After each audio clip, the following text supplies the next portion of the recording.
clear.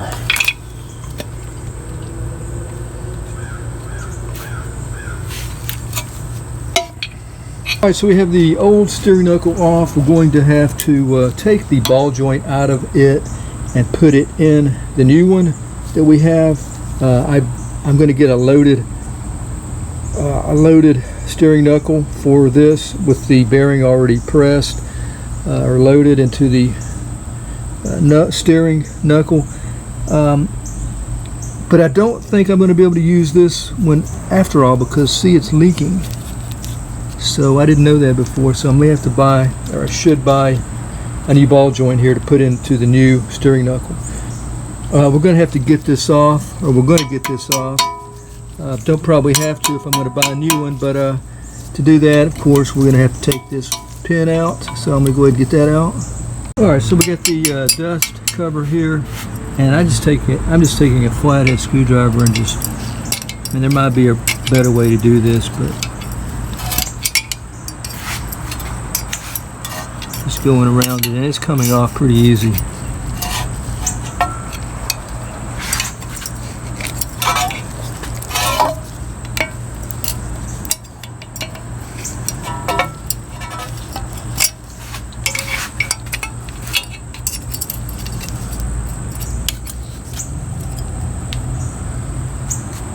The steering knuckle and a vise, 19mm socket for this nut here. Sprayed it with some lubricant. We're going to try to break this loose.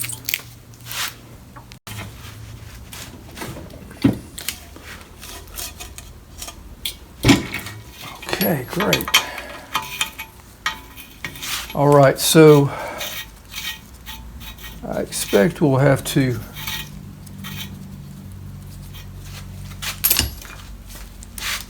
right here to free up the ball joint.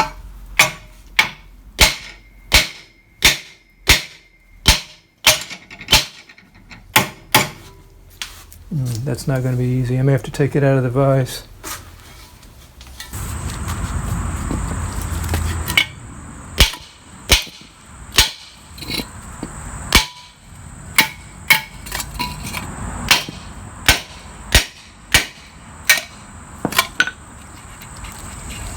I want to breathe that dust.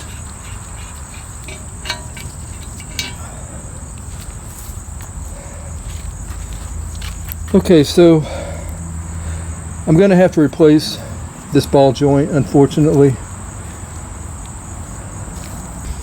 Yeah, I think this is going to be much easier than taking this to a machine shop and having the new bearings pressed in.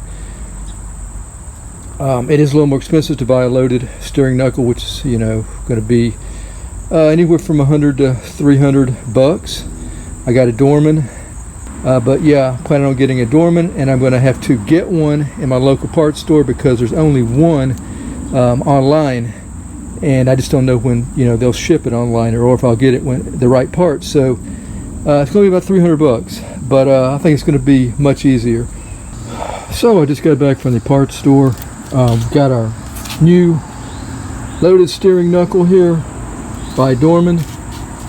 What you get with that is 2 dust covers. Of course, you only need one. I don't have the ABS system, so I think I used this one right here. I'll just match whichever one that I have here with the one I took off. Get, of course, a new CV axle nut here, cover, and I believe I get I saw a pin somewhere. I did see a pin somewhere. There's a pin. So that's what I got. Okay, so what I'll have to do is put a new ball joint in here because it does not come with a ball joint. Bearings already in here, of course. That was the reason for getting it like this. So yeah, I'll take the. I'm going to get a new one, but what I'll do is when I get my new one, just put it in place. Right here, and that's it. Start putting it back on the vehicle, Simple as that.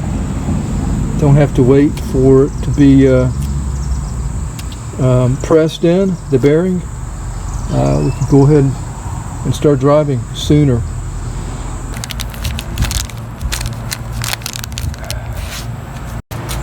Alright, so Dorman knuckle here, got the ball joint in place. Now I could tighten this on a vise off the vehicle, but I decided I'm going to do it on the vehicle because I need, may need to make some movement here. Putting it on, so got my cotter pin that they provided.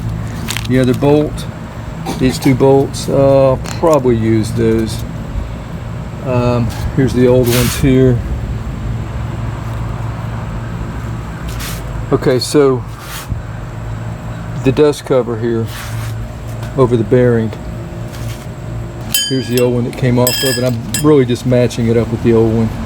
There's a hole here, I don't know why, but it lines up with the hole right here.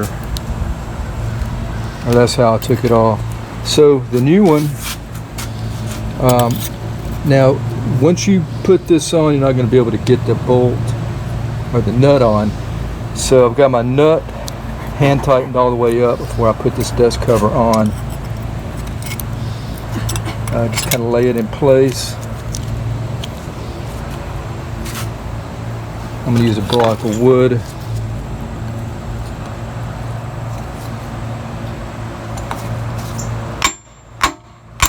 Okay, to get the CV axle started,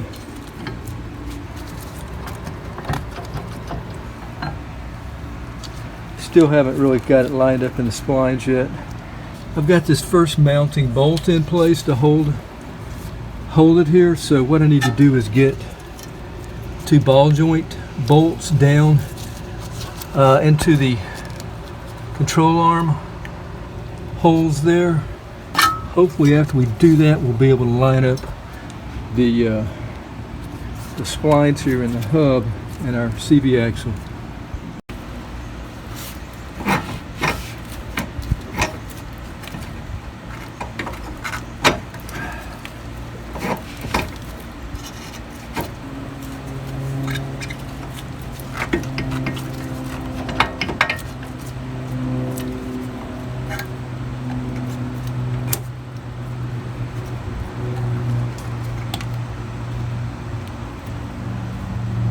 Okay, next we're going to push back, put our top bolt in.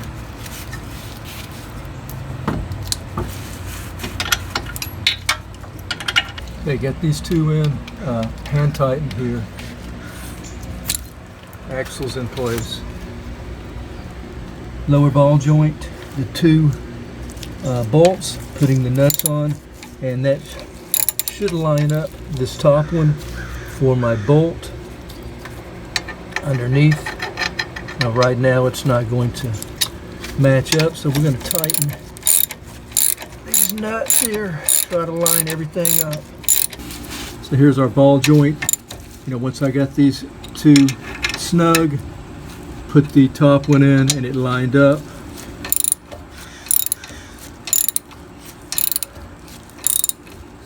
So we will come back, find the torque specs on these, tighten them to torque.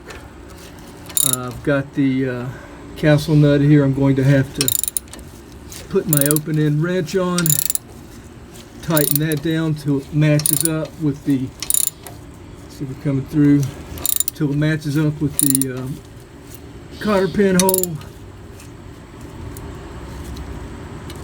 So yeah, it worked out pretty well. This was I think Value Craft. I'm not exactly sure if that's a name. But yeah, alright, so I'm going to put my open end wrench on here and get the hole lined up, cotter pin.